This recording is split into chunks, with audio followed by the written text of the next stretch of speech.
We are celebrating the great birthday of our church, Pentecost. Our gospel is from John chapter 20, 19 to 23. Pentecost experience show that there's a different form, but it's the same essence, or a different way, but one direction. A new means, but the same end for our salvation. Di ba may expression to keep in touch or keeping in touch? But it's not the same way as the literal physical touch or the physical presence, like when Jesus was physically present with his disciples. But keeping in touch with our prayer and recognition of the presence of the Holy Spirit in our midst is a way of nourishing this relationship that we have. There are 3 points of our reflection, this Pentecost Sunday reflection of Men of Light. We will see the first reading in Acts 2, 1 to 11, as we understand its other's language. Iba-iba po they were speaking in different tongues, but they understood each other. It's a grace that when we understand more than what we speak, when we listen and turn to learn from one another, the presence of the Holy Spirit in our midst. Mga hindi nagkakaintindihan ngayon, nag-uusap na. This is a sign the Holy Spirit is with us. And in the second reading, it talks about the different parts of the body, the different functions, working together as one. When we receive, acknowledge, and share our courage and even develop them, we become one living body, one church, one community. And third, in the Gospel of John 20, 19, 23, we see signs of the Holy Spirit. In the Gospel where Jesus brought peace in spite of the pain that he was abandoned by the disciples, the denial of Peter, and the experience of Judas' betrayal. And yet Jesus bringing peace. And as the disciples saw Jesus, they rejoiced. A sign of joy, a sign of praise, and good are expressions of the presence of the Holy Spirit. And Jesus even said, I give you the Holy Spirit. If you forgive others, they will be forgiven. And that kind of forgiveness out of love, is also an experience of the presence of the Holy Spirit. Pero kung wala pong pagpapatawa, wala po ang Diyos sa kanyang Espiritu sa atin. Ito po yung experience natin where we can see and experience the creative presence of the Holy Spirit in our readings for today, Pentecost. Let us listen to our reading to be proclaimed to us by Judge Joby Mercado, John chapter 20, 19 to 22.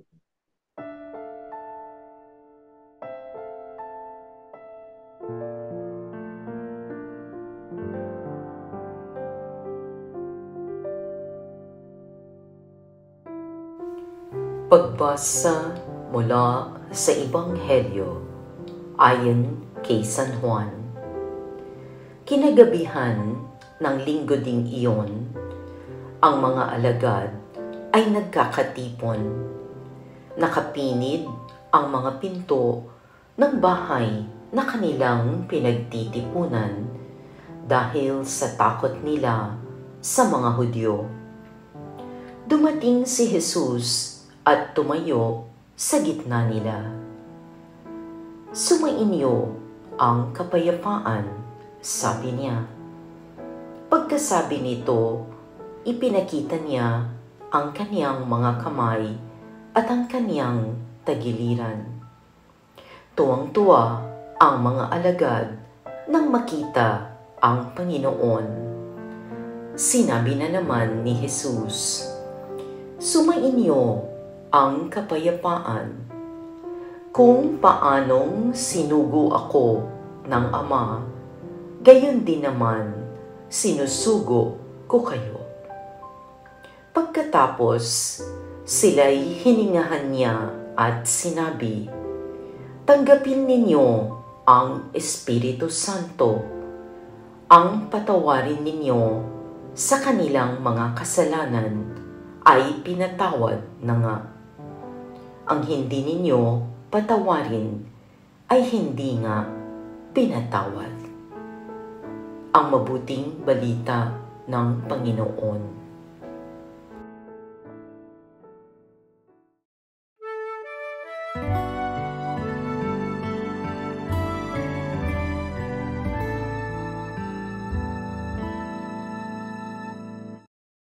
Happy, joyful celebration of our Pentecost Sunday, the birthday of our church, and our celebration of the Holy Spirit received by the disciples in the Gospel of John, chapter 20, 19 to 23.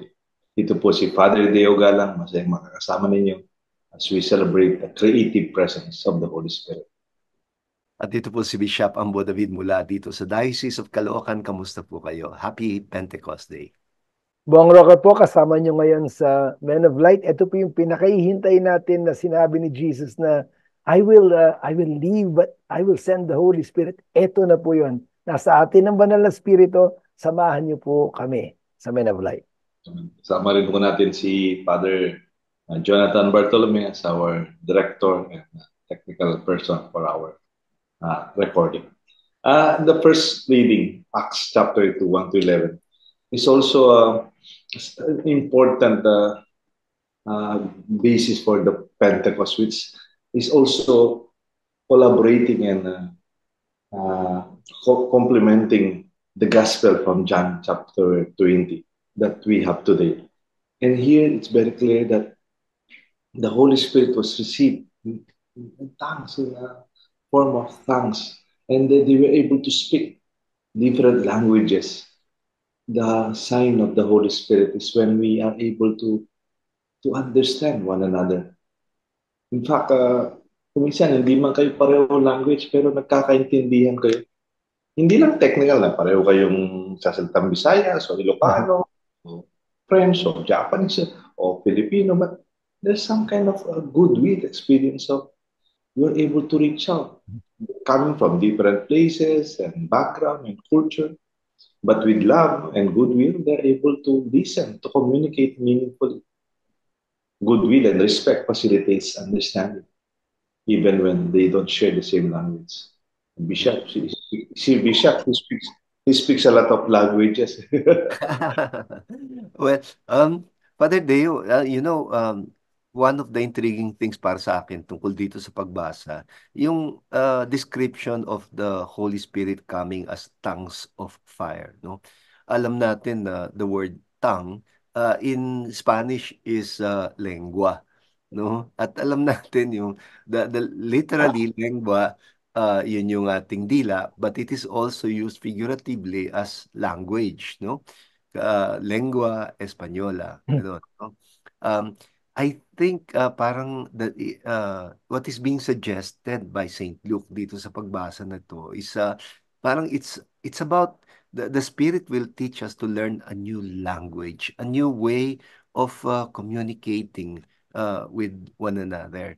Kasi kaya siguro at tongues as of fire, alam naman natin na the imagery of fire is very often used and applied to the presence of God. Like kaya yung mga disciples who were on their way to Emmaus, ang sabi nila parang their hearts were on fire, no? Pero yung to receive a tongue as of fire, parang suggests that God through the Holy Spirit empowers us to communicate in a manner that goes beyond the human way of communicating. Tulad ngayon, no, ginagamit natin ang mga literal na tongues natin, ang mga dila natin, we make sounds in order to be able to communicate. But ito, parang tongues of fire are suggesting that we can communicate with one another beyond human language, no? At parang ito yung tinutumbok nitong topic mo sa unang bahagi. Gusto ko po yung the way Father Deo outline this. Parang sinasabi ni Father Deo sa ating first part, Bishop, nandoon, siguradong nandoon si Holy Spirit if you understand each other's language. And I'd like to take it from the point of view of couples, mag-asawa po, Bishop and Father Deo. Kung natatandaan niyo po yung libro, yung Men are from Mars and Women are from Venus. Yeah. Di ba?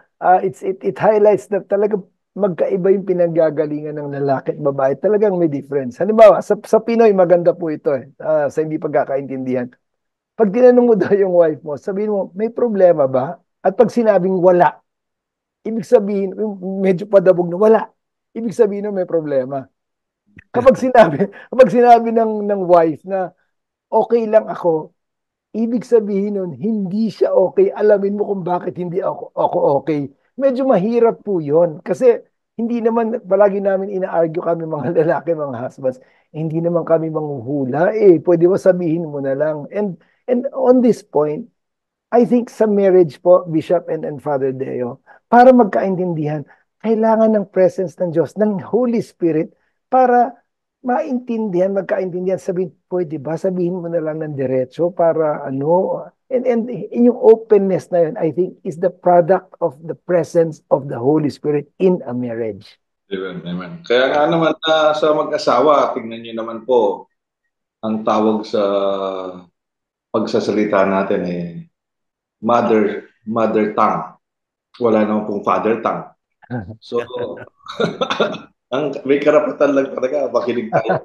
Kaya mga lalaki, lalo na mga husbands, makinig tayo sa natin. Amen. Kahit nagbibiro, natin. Even the young, they have their own language, isn't it? Yeah. You can be so intelligent, Bishop. I can be a parish priest. You can be a lawyer. But we cannot talk about them from the perspective of being a parish priest or being a theologian or bishop or being a lawyer. We have to understand their language. And at times, we are disconnected. I feel sometimes I'm not connected. Pag nag-usap-usap sila, parang hindi ko man naintindihan anong pinag-usapan nila. And maybe sometimes we have a different perspective of seeing reality. And there's a lot of goodwill to patiently listen, to enter into their world, to understand their situation. Siguro, Father Deo, yun ang dahilan kung bakit sa fourth gospel, si John, sabi niya sa prologue, in the beginning was the Word, and the Word was with God, and the Word was God. Parang what a way to describe God, no? Ang Diyos bilang salita. And yet, alam natin na ang salitang tinutukoy niya is a person, no? So here, parang we are made to understand language as more than grammar and vocabulary and syntax, no? Masyadong literal yung language na yun, I think the capacity for communication presupposes a disposition. At yun yung tinutukoy mo, di ba, na sa description mo what is that disposition? A disposition ng goodwill, sincerity, respect for the other, the willingness to listen, to allow the other person to communicate what he means, to suspend my prejudgment. Kasi minsan akala natin nag-uusap na tayo, pero baka yung naririnig natin ini-interpret na natin kagad, no? Right. And there's a difference between what is and what seems, no? And kung minsan, nagre-react na tayo, not to what is said, but what he seems to have said. Parang ganon, which is based on an interpretation. And then magkakaroon tuloy ng miscommunication. Diba? So, napakahalaga that disposition to listen, to respect, and to treat each other as, as brothers and sisters. Bishop, hindi ko lang po mapalampas to kahit po oras na, Father Deo, if I may be given this short period of time. Sinabanggit din kasi ni Bishop dun sa point niya na we are able to listen and communicate meaningfully. Sinabi rin po ito ni Father Deo. And madalas po sa conflict situations, ako bilang abogado rin ng simbahan, ang dami ko po, Bishop and Father Deo, na sitwasyon na-attendan ko, conflict situation. At ang umpisa, for example, ng namamagitan, sasabihin niya, pwede ba magdasal muna tayo? Sasabihin niya sa dalawang partidos na hindi nagkakaintindihan. And they pray. And it's amazing because they end up understanding each other. And I believe it's because they prayed first, because it's the presence of the Holy Spirit there, trying, intervening for each the parties hindi magkaintindihan to understand each other. That, I believe, is the work of the Holy Spirit. Yes, thank you. Even pastorally, bilang parish priest, napapansin po talaga yun. You have to enter into the life of your people, to see it also from their perspective, to see how they feel and where they are coming from. You have to live with them, to share with them. Hindi po makukuha tama ako, mali kayo, ito yung dapat. And it takes time also. Maybe this gospel and the first reading, hindi man instant nangyari, but it must be the tongues of fire went through a process for them to understand other countries and other cultures of people.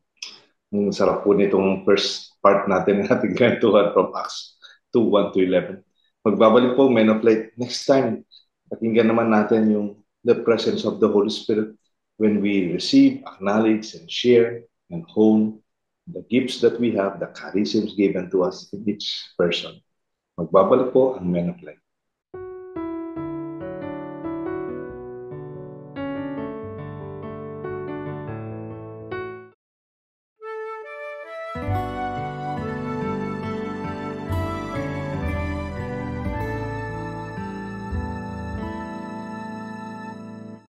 Welcome back to Men of Light. Kasama niyo pa rin po si Bishop Ambo of the Diocese of Caloocan, Attorney Bong Roque from the Diocese of San Fernando, and ako si Father Deo Galang from our parish, Holy Cross, ito sa chapel ng St. Joseph sa Clark.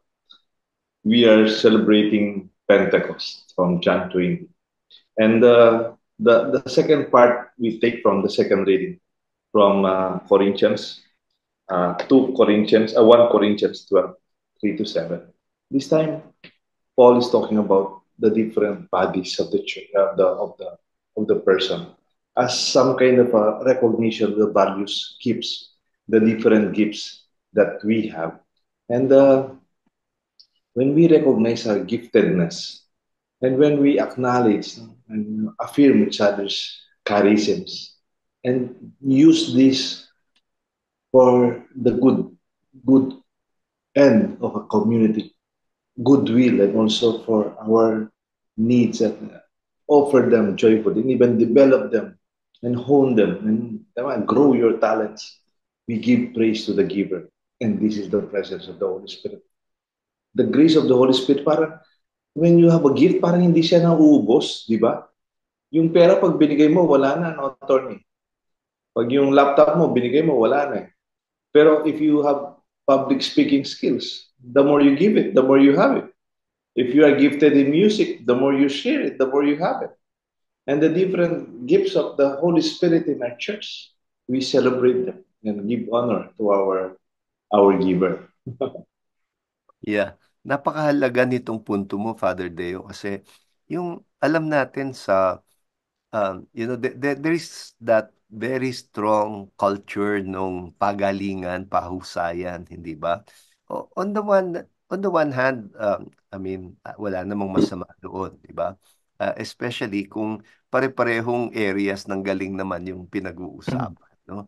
Pero yung pwede mo bang itanong na alin ang mas importante, ang mata o ang tenga? Parang ganoon ba? It's a ridiculous question, hindi ba?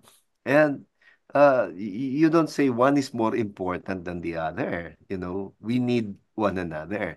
Parang ito yung napaka-importanting emphasis nitong isinulat ni Saint Paul in 1 Corinthians chapter 12. Parang we are parts, different parts but the same body. And kaya parang it is it's almost like blasphemy to the Holy Spirit when we are unable to recognize the giftedness of other people just because nagsishine out yung gift mo. Parang gano'n ba? Parang I think one of the important signs that na ang pinagmumulan talaga ng ating mga gifts ay ang Holy Spirit is when we can complement one another or even recognize one another's giftedness. No? Ang ganda po nung sinabi niya, Bishop, na when you can recognize each other's giftedness, naalala ko rin po sa bagay na yon yung leader, or sa Tagalog, pinuno no? It's also very uplifting for us to remember na a leader is also gifted or graced by the Holy Spirit. Hindi lang ikaw, kundi yung meron din mga ibang biniyayaan ng Panginoon ng different gifts. So, I like it in Filipino. The leader who is filled ay pinuno na pinuno. Mm. Na pinuno ng Espiritu Santo. And that acknowledgement na hindi sa akin galing to sa Diyos itong gifts na to is also saying na meron ding ibang binigyan ng biniyayaan ng gifts ng Holy Spirit. At I should also acknowledge that dahil ako ay pinuno na pinuno, maaring sila rin ay pinuno ng Banal na Espiritu. Yes. I want to give this a practical application, Brother Bong at Father Deo, no? Yung sa mga ministries natin sa simbahan. Kung minsan, nagkakaroon pa nga tayo ng ministry fair, hindi ba? Yung tipong, once in a while, magtatayo ng mga booths ang iba't ibang mga ministries at mga organizations ng parokya, ng simbahan, para mag-attract sila ng mga members, gano'n, no? That is good. That's not bad, no? Pero minsan, tinatanong ko sa sarili ko, sino bang nag-decide para sabihin mong that's the gift that the Holy Spirit has given you that you should share to the Christian community? Parang doon pumapasok ang papel ng ordained ministry. At kaya nga, ang mga ang kaparian nandyan, ang form of pinakamahalagang, one of the most important forms of leadership ng mga kaparian bilang pastol, ay yung i-coordinate itong mga gifts na to. Iimbes na mag-away-away sila o magpagalingan sila, magtagisan, they will complement each other. Not one is more important than the other, no? And ito yung nakikita ko na minsan madalas din naming makalimutan, no? Kapag ang pare parang may tendency na minomonopolize niya yung Holy Spirit, no? Pero yung discerning the Holy Spirit sa tingin ko mahalaga. Kaya ang nire-recommend ko concretely kapag may ministry fair tayo at nakakuha tayo ng volunteers, huwag immediately i-presuppose na papasok yan sa liturgical ministry o sa education or catechetical ministry o social action ministry. Parang sana merong parang isang minsanan or maybe kahit several times na discernment process para malaman saan ako tinatawag ng Espiritu Santo. Ano yung galing na, kasi yung charism, hindi naman yung gift of the Spirit to me personally, kundi gift of the Spirit to the church through me. And then, through the church to the world. Kasi, meron tayong dapat ipaglingkod to renew the face of the earth. Di ba? Sinasabi natin sa prayer to the Holy Spirit. Kaya po, napapansin ko yung minsan we can get stuck with one charism. Pero I believe in multi-giftedness. Multi-gift. Parang a person, halimbawa, Attorney Bong is a very gifted lawyer. But he can also be a gifted writer, also a preacher, or a gifted dad, so witness. Bishop Ambo, we don't have to mention, sayang, kulang yung oras natin. Pero hindi mo pwedeng ilagay lang sa isang kahon, di ba? Sometimes God so generous that yung pinuno na overflow, hindi lang isa yun, di ba? Dami-dami. And to recognize that and to develop that, to hone them, to grow them, is part of our mission and recognize them. To affirm, sabi nga Bishop, we don't have to compete and even compare. There's no point because we are like parts of the body.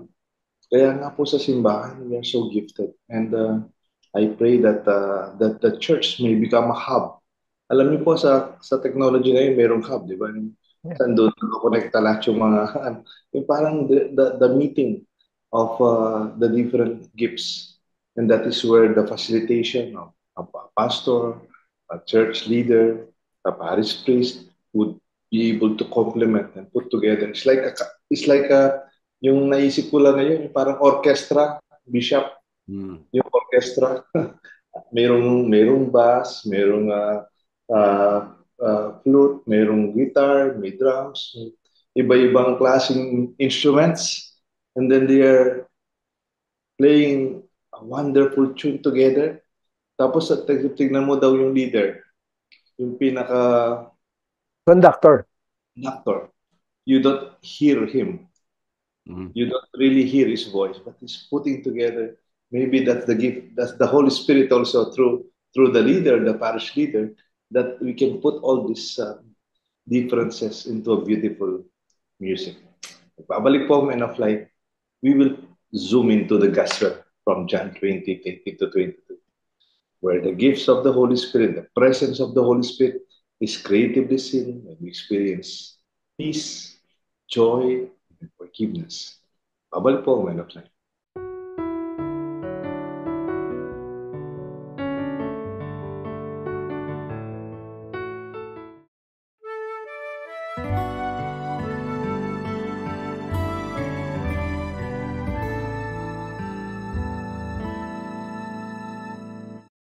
We are celebrating Pentecost Day at the Men of Light. We are celebrating it from John chapter 20:19 to 23. This is the third part of our discussion of Men of Light. And we would see how the presence, the creative presence of the Holy Spirit is seen in different ways. From the very powerful images, the gospel as proclaimed to us. Kung tignan po ninyo when there is peace, I think it's a sign that we have the Holy Spirit. Hindi naman sinasabing may peace kasi walang problema, kaya walang sugat, walang nasaktan. But in the gospel, the first word Jesus said to his disciples is, "Peace be with you." Hindi niya sinita, hindi niya pinagalitan itong mga disciples who abandoned him during the most difficult times of his crucifixion. Or even Peter was there who denied him. Or hindi niya sinisi si Judas who sold him. And yet that kind of peace in most difficult moments is a sign of the presence of the Holy Spirit. Yeah. It's very nice that you're calling them signs, Father Deo, kasi if there are signs of the Holy Spirit, there will also be signs of the evil spirit at work. And that is precisely what we call discernment, di ba? The capacity to distinguish between one and the other. And di ba, kasabihan nila, by their fruits, you will know them. And kinikilatis natin, ano ba yung fruits of the Spirit? St. Paul speaks a lot about the fruits of the Spirit. Pero sa ating lahat, malinaw yung fruits of the evil one. Hindi tayo gustong magkaisa o magkaintindihan ng masamang espiritu, no? At hindi niya interes ang paghihilom natin, no? Yung pag-uungkatan ng mga masasamang nangyari at atraso ng isa't isa, yung ganun, mga pag-uungkatan ng sama ng loob at hinanakit, yung ganun, trabaho yan ng Espiritu Santo. And sometimes, you are so convinced that the Holy Spirit is telling you to call a spade a spade. Parang ganun, no? Parang yun lang naman ang tama, yun naman ang totoo, ganun, no? But sometimes the evil one will use what is true for something that will be very false in the first place, something that will not nurture relationship, that will not build community, and that will keep you isolated. Will tend to keep you isolated from each other. Gusto ko po yung distinction na yun, Bishop. Alam niyo po, Bishop and Father Deo, naalala ko sa sinabi ni ano yun, yung ni Bishop na when you speak the truth. Hindi ba madalas may kasabihan sa Filipino, basta ako, totoo lang ako, sasabihin ko lang yung totoo, bahala na yung kung may masaktan, bato-bato sa langit, tamaan, huwag magalit, di ba? We always say that. It's in the guise of being truthful na parang this is the Lord's way of me telling reconciling with another, sasabihin ko sa kanya yung totoo. Pero if I remember right, no, I think it's in Galatians 5 po yata. Correct me if I'm wrong, Bishop. Ang nakalagay doon, hindi lang speak the truth, but speak the truth in love. Palaging namimiss. And I think that's the fruit of the Spirit eh. That's Mhm. that speaking the truth, not only speaking the truth per se, but speaking the truth in love. It's the Holy Spirit reminding us that whatever comes out of our mouths or lips should be said in love for the other person because gusto niyo magkasundo. Uh, other sign of the Holy Spirit presence, Attorney Bong and Bishop Ambo, is when we rejoice. No? Sabi nga, Christian life is a joyful life. Though there are many painful experiences, many problematic situations or unideal realities that we are confronting, but there's not a reason for us to be joyful. Because one sign of the Holy Spirit is to have that positive vibration that in spite of difficult times, you see the humor, the joy, the laughter, the praise. Hindi ko alam sino nga kasi yung isang martyr na niluluto na siya pa. Tapos sabi niya, pwede ko ibaliktad sa kabila para mas maluto. That's not funny, but that disposition, the Holy Spirit, you must be absorbed by the Holy Spirit by that moment, isn't it? Yes, oo. Yung, Father Deo, we make a distinction between happiness and joy, di ba? Parang, we always say, yung joy is more than feeling happy, eh. Because sometimes even when things are not all perfectly all right, parang if you are deeply in your heart convinced that the Lord is at work, and the Lord is in control, parang nobody can take away that peace from you, eh. Kaya hindi may hiwalay yung peace from joy. They are so connected to each other, eh. Parang even if certain things are not turning on the way you expect them to, there is a kind of inner peace that tells you, no, the Lord is working out something else. I will be patient. I will work with the Lord, and that brings about joy. Yung third point, the gospel natin, is so powerful that it speaks about that they receive the Holy Spirit, sabi niya, whose sins you forgive are forgiven them, and sins you retain are retained. Parang one part of the presence of the Holy Spirit is when we can go beyond our sins, when we can defeat sinfulness between husband and wife, between friends in our church, government and government, church and another church, church and government, people and another people. When we have the Holy Spirit with us, I think we will have peace and we will be able to forgive one another. And sabi nga, to sin is human, but to forgive is divine. Kaya it takes a lot of spirit, the presence of the Holy Spirit, to be able to go beyond sin by forgiveness. Ito po yung isang sign of the presence of the Holy Spirit sa gospel natin.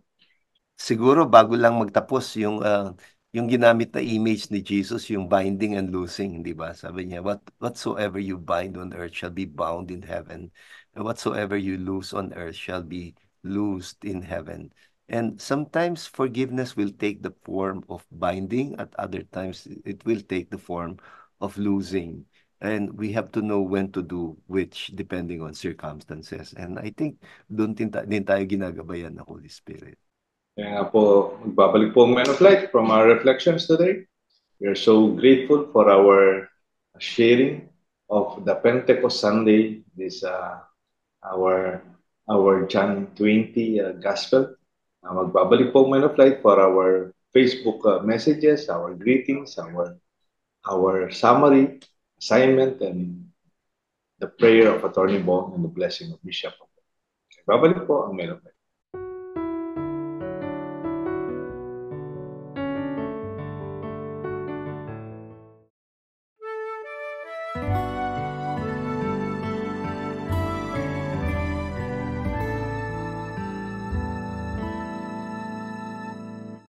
We are at the last part of our Pentecost episode. It is a Men of Light.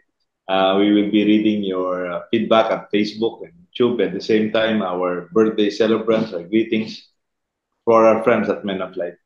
Attorney Bong will lead us in our final prayer, and Bishop Pambo will bless us. Bishop Pambo, do you have some Facebook messages? Madami-dami po yung nabasa natin. Kaya nga, at una sa lahat, gusto ko magpasalamat dito sa ating what I call the Facebook community because ang ganda ng kanilang interaction at lalo pang napapalalim yung pag-uusap, no, yung reflection. It's so rich that I cannot read them all, no? Gusto ko lang mag-pick out ng dalawa. Specifically, yung isa ay galing sa isang parokyano mo, Father Deo, na ang pangalan ay Sian Kyle Flores. Si Sian Kyle Flores, sabi niya, "Good day, men of light. I would like to offer a prayer on the occasion of my 21st birthday this May 19. And I'm really grateful to serve here in our parish at Holy Cross Parish, Sapang Bato, Angeles City, with Father Deo Galang at St. Anthony of Padua Chapel in Margot, and volunteering in the parish media ministry. I am also working as a public servant here in our Barrio Sapang Bato with Punong Barangay Mario Manialong and SK Chairwoman Eliza Castro. For 21 years, God is always there on my journey, whatever hardships it will bring. Thank you and God bless. He's a young man, no? 21 years old. Happy birthday, Sean Kyle, at keep up the good work both in the church and as a public servant, no? And be a good youth leader, no? The other one, what I found interesting, ay yung sagot ni ng ating sariling, daylight sharer, Teresa Panta Versosa, sa isang text na isang comment na binigay, maikli lang yung comment, si Chris, hindi ko alam kung Ike ito, no? Chris YK. "I've been patiently waiting for my prayer to be fulfilled," sabi nitong si Chris. "In your time, Lord, in your time." Tapos meron siyang yung tatlong kamay na prayer icons. Sumagot si Therese, and I found her answer interesting. Sabi niya, "Chris, know that you are not alone in waiting. Ako rin, I too am waiting for the Lord's response to my own prayers. Waiting in the Lord is a true act of prayer. It changes us. It shapes us to what the Lord wants us to be. The prayer we're waiting for may not have the answer that we want. But no, it doesn't mean that the Lord ignored us. He can never ignore His beloved. Ignoring His beloved is contrary to His nature. That is why we must remain hopeful when we pray to Him. His answers are yes, no, and just wait. I have something better for you." Nice. Thank you, Therese, no, for taking time to answer itong comment ni Chris about his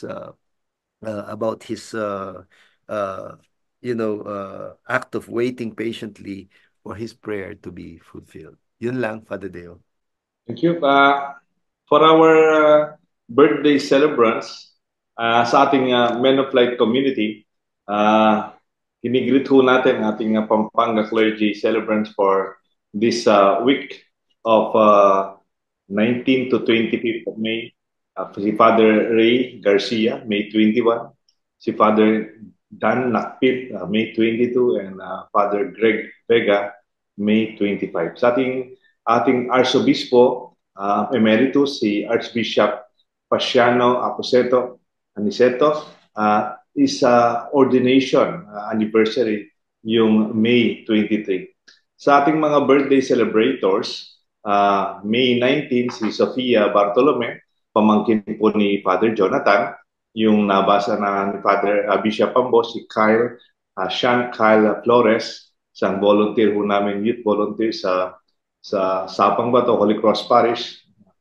21 years old na siya. Happy birthday, Sean. And also, si Ate Narisa Pineda Navarro, nakabase na siya sa New Zealand. Happy birthday, Ate Ner, May 20. And Reden Meneses, happy birthday, Reden.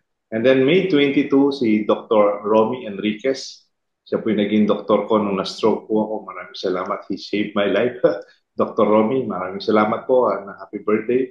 May 22. May 23, si Architect Willie and his wife, Dina Ganzon. Mag-asawa po, magka-birthday. Galing. Ito, isa na lang. So, tsaka maganda dito, hindi mo makakalimutan yung birthday ng wife mo kasi birthday mo rin. Architect siya yung head ng aming construction committee sa parokya na. Happy birthday, Architect Willie and Dina. And also, May 24, isang youth leader din namin, si Bea, Beatriz Balinas. Happy birthday, Bea. And yung liturgist namin, sama sa liturgy committee, si Ate Myra Rodolfo. And happy birthday, Ate Myra. And si Melvin Suarez, anak ni Kuya Willie Suarez, si Melvin. Happy birthday, May 24 ang kanyang birthday. We would like to see a simple summary of our discussion. Father Deo, pwede pong sumingit sandali. May pahabol lang po, baka di po ako mapatawad nitong mga tao na na-meet ko from San Bartolome Magalang nung nagpunto po ako sa wake ng father ni Father Dines. Babating ko lang, Father Deo, pasingit lang. From San Bartolome Magalang, mga followers po natin sa Men of Light, si Linda Estrabo at saka si Jonalyn Dungo. Tapos may na-meet din po ako na leader daw ng charismatic group ng Makabebe, si Letlet Tagle. Nagpapabati po sila at pinapasabi nila po sa inyo, Bishop and Father Deo, na they are ardent followers of Men of Light. Father Deo. Thank you po.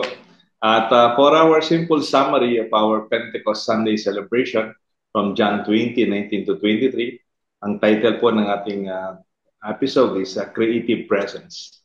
We experience the presence of the Holy Spirit. A new way of experience the historical Jesus, the physical presence of the Lord. This time it's more than that. It's an explosion of the experience of Jesus. When we understand one another, the language, not only what we speak, when we also work hard to listen, to understand and have the patience to enter into the life, the eyes of the other. And then that is very true in Acts chapter 2, 1 to 11. And also, when we share our giftedness, when we recognize, when we accept with confidence and thanksgiving the gifts, the charism the Lord has given us.